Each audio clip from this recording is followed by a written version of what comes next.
Pak M. Zainur Rifah, Ustadz boleh tak menunda mandi besar sampai pagi karena malu sama mertua kalau mandi sebelum imsak?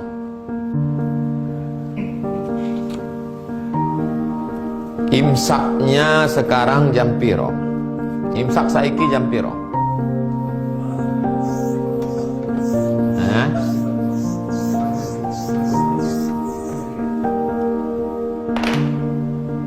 Imsak di Pekanbaru Riau jam 4.49. Imsak atau subuh, itulah anggap aja subuh lah, subuh. Masalah mandinya sebelum subuh atau setelah subuh, no problem. Mandinya sebelum subuh atau setelah subuh, tak masalah. Yang jadi masalah adalah hubungannya kapan.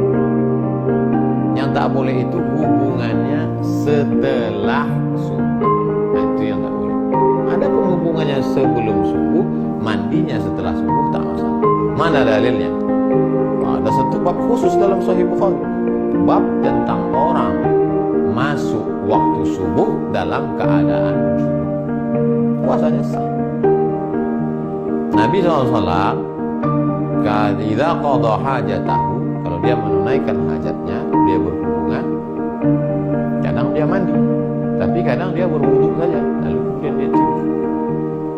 Oleh sebab itu maka kesimpulannya, kalau ada orang dalam keadaan junub lalu kemudian masuk dia azan subuh itu dalam keadaan junub, puasanya sah. Setelah lewat 10 menit, 20 menit baru dia mandi.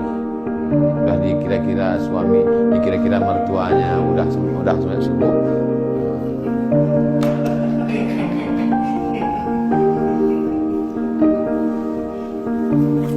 Begitu Pak Zainur Rifah. Ibu Purwi Astuti. Assalamualaikum Ustaz. Waalaikumsalam. Bagaimana sikap kita terhadap orang tua yang masih non-muslim, yang selalu saja bersikap tidak baik ke kita? Ibu Purwi Astuti, ibu tetap datang ke rumahnya, ke rumah ayah dan ibu yang non-muslim itu. Datang ke rumahnya, sanggup sebulan 2 kali datang sebulan.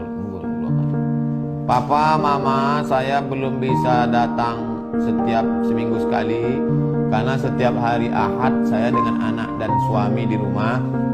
Tapi untuk hari Ahad kedua dan Ahad keempat, keempat jangan, tak ada duit, nanti payah beli buah. Papa, mama, Ahad pertama, Ahad ketiga kami datang.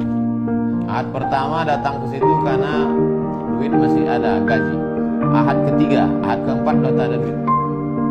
Papa, mama, kami tetap datang Ahad pertama dengan Ahad ketiga. Datang, belikan buah, belikan makanan, belikan yang sesuai kemampuan.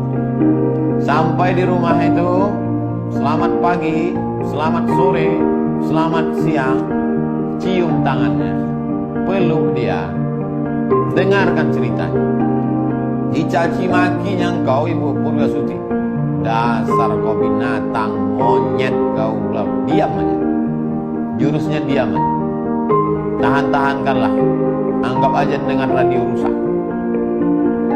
Dah habis selesai agak 1 jam, permisi, terima kasih mama, ada tambahan.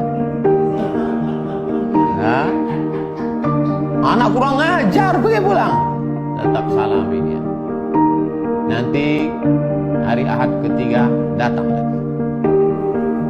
Jangan bosan. Malam-malam menangislah. Jangan di depan dia menangis, karena dia makhluk, dia manusia. Menangislah di hadapan Allah. Tahajud tengah malam, menangis di hadapan Allah.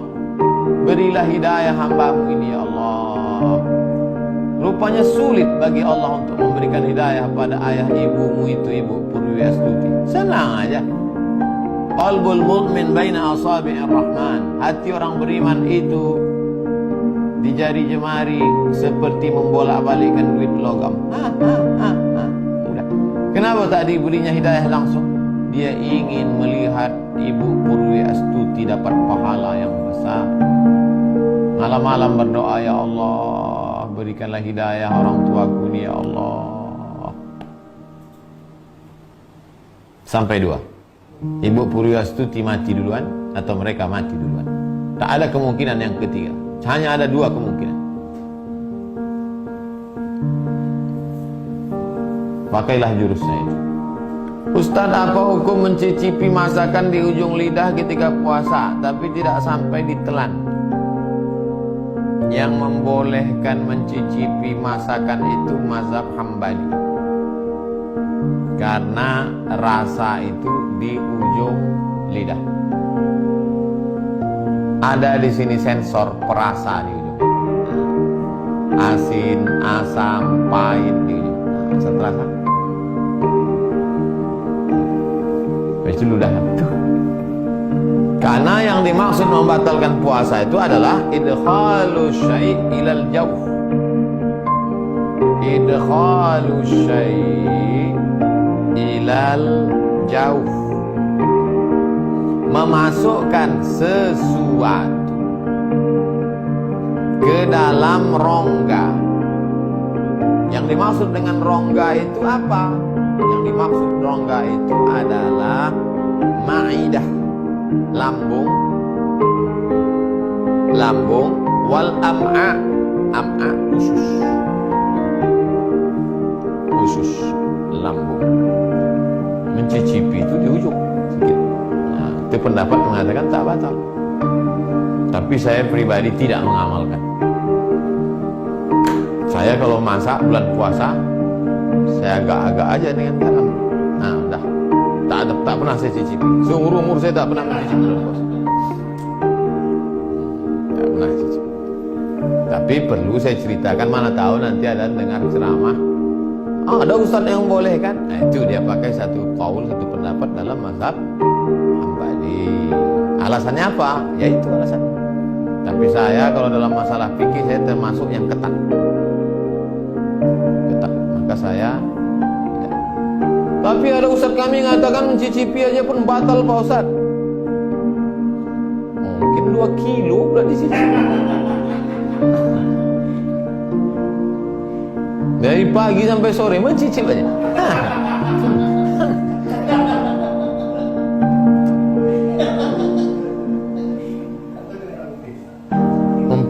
Ustadz, bagaimana cara menghadapi suami yang sering sensitif sejak kena PHK? Memang sejak wabah corona ini, Ibu, orang sikap sensitivismenya meningkat. Orang yang kena PHK itu perlu dipahami psikologisnya sama macam orang sakit gigi. Orang sakit gigi itu senyum pun kita disangkanya ngejek dia. Senyum kita, hai, apa kau ejek-ejek aku? Nyanyi pun kita risau dia. Apalagi nyanyi lebih baik sakit gigi daripada sakit hati. Jadi ibu pandai-pandailah sekarang. Pandai-pandai. Nampak dia macam agak-agak mengamuk, jauh sikit. Udah agak-agak dingin dekat. Apalagi udah dekat azan-azan maghrib.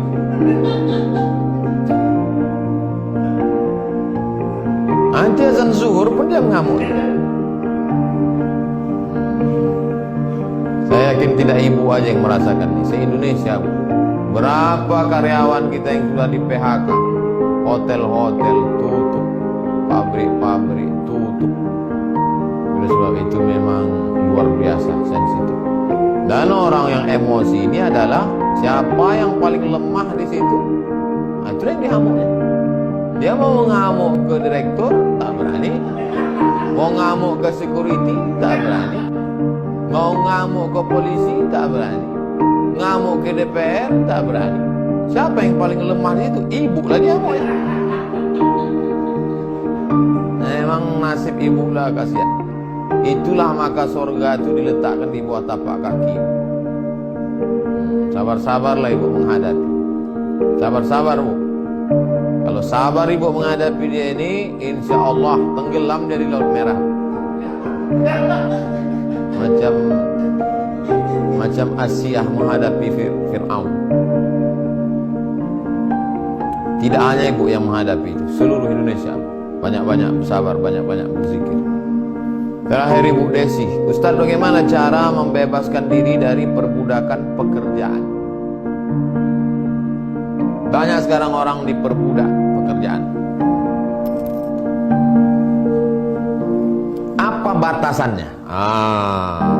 Nih, jangan nanti besok semuanya, ini kan sekarang kerja di rumah nih, tiba-tiba ditelepon sama atasan, Assalamualaikum.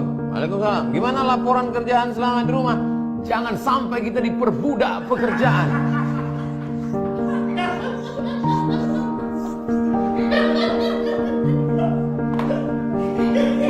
Bapak, tahu Bapak, kita ini jangan sampai diperbudak itu. Batasannya apa? Batasannya apa? Batasannya adalah syariat Islam. Sudah azan asar, Allahu Akbar, Allahu Akbar. Bang, abang nggak sholat asar, kata bini. Ini laporan ini penting, ini nggak cair THR nanti. Udah hidup udah susah, jangan bikin susah. Udahlah di kantor susah, corona lagi, kau pula lagi susah. Lemparkan laptop ini. Jam jalan juga, dia terus juga. Sejam udah. Abang tak sholat, kata bini. Itulah gunanya waktu sholat itu dibuat Allah panjang. Udahlah mau azan-azan maghrib, bau. Nah, itulah orang diperbudak jabatan. Itulah orang diperbudak kerja. Jadi batasannya dalam Islam ini ada. Ya, batasannya bukan rasa-rasa. Batasannya itu sunnah Quran, sunnah Rasulullah SAW. Jadi kalau bapak masih rajin kerja, saya Pak Ustadz, suami saya itu rajin betul kerja, itu nampaknya diperbudak kantor dia. Enggak, karena dia masih tidak meninggalkan syariat. Itulah kaji kita malam ini. Besok kita akan masuk stasiun yang ke-32, namanya stasiun zikir.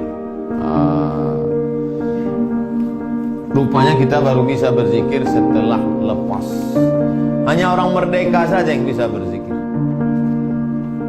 Hanya orang merdeka saja yang bisa berzikir. Orang yang masih diperbudak pasar, maka mulutnya berzikir, hatinya di pasar. La ilaha illallah cabai, la ilaha illallah bawang, la ilaha illallah tomat. Orang yang masih diperbudak kantor, maka zikirnya zikir kantor. La ilaha illallah SPPD, la ilaha illallah gaji 13, la ilaha. Jadi yang bisa berzikir itu orang yang sudah hurriyah. Ini nyusunnya ini bukan tahun-tahun, nyusun.